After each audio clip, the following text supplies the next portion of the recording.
This is an NBC News special report. Here's Lester Holt. Good day, everyone. We're coming on the air with breaking news from the Middle East. Hamas just announced it tentatively accepted a ceasefire proposal brokered by Egypt and Qatar to pause the fighting between Israel and Hamas in Gaza. Israel still has yet to respond, but right now, as many as 5 American hostages are still being held captive inside the enclave.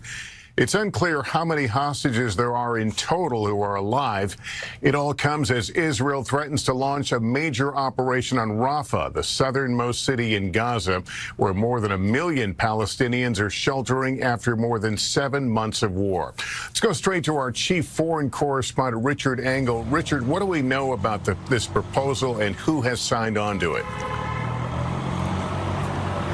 So there is already a visible response in Gaza. People are on the streets. They are singing. They are dancing. They believe that this is the start of a ceasefire, that it's the start of a truce.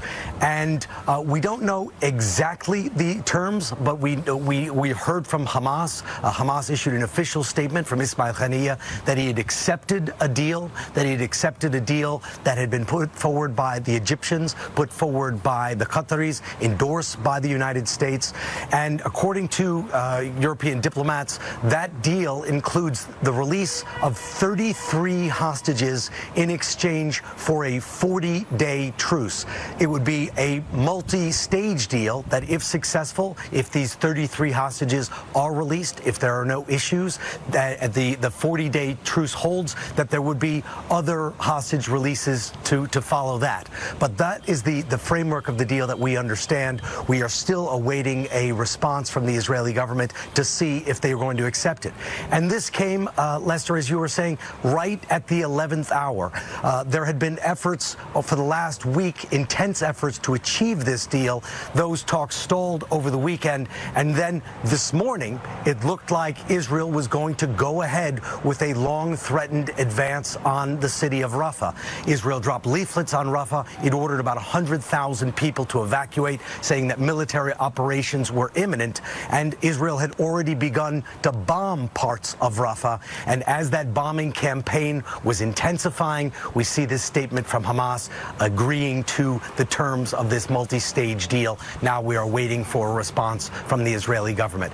According to the Israeli government, there are 128 hostages kidnapped on October 7th by Hamas in Gaza. They include 109 men, 19 women, and according to the Israeli government, 35 of those hostages are believed to be no longer alive, leaving 93 hostages believed to be still living.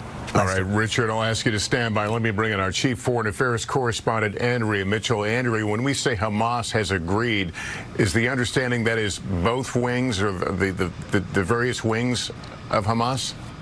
So far, this is a statement from Haniyeh, who is the political wing of Hamas, operating in Doha, Qatar, where Bill Burns, our CIA director, and his counterparts have been negotiating with a lot of pressure from Qatar and Egypt to try to get this done.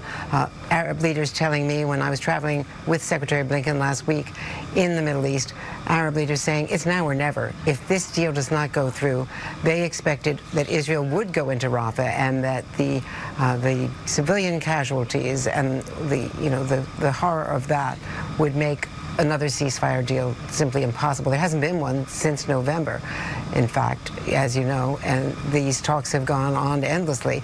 The problem is that we have not yet heard from Yahya Sinwar. He is the militant. He is the mastermind, the believed mastermind of October 7th, of the massacre.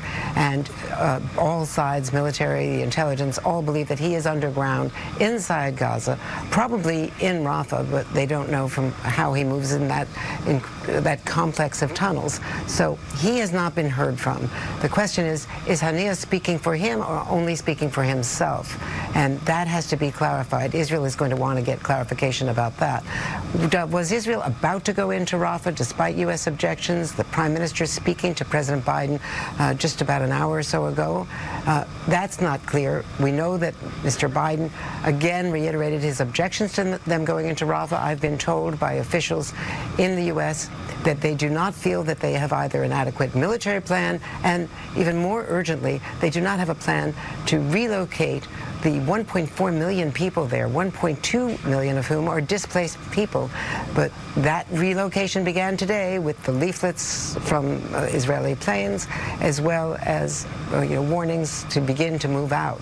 So again, they were being told that they could move. They needed to move to a safe zone. People who really don't have a way of moving very easily. Many people living in tents, having basically no shelter, and a desperate situation without food, water, and fuel or cell phones. Andrea, you talked a moment about U.S. pressure, international pressure on Netanyahu. What kind of pressure has he been facing internally to get a deal done with Hamas and begin getting hostages home? Lester, that's such a critical question, because within the last couple of weeks, the importance of getting the hostages out has taken primary political public opinion, let's say, has moved importantly from getting Hamas out, defeating those last 4 battalions, to getting the hostages back. And I am told that there are still hostages alive inside Rafah. All right, Andrea Mitchell. Andrea, thank you. That concludes this NBC News special report. We'll have much more ahead on our streaming network, NBC News Now, online at NBCnews.com, and a full wrap-up when I see you for NBC Nightly News. I'm Lester Holt in New York. Good day, everyone.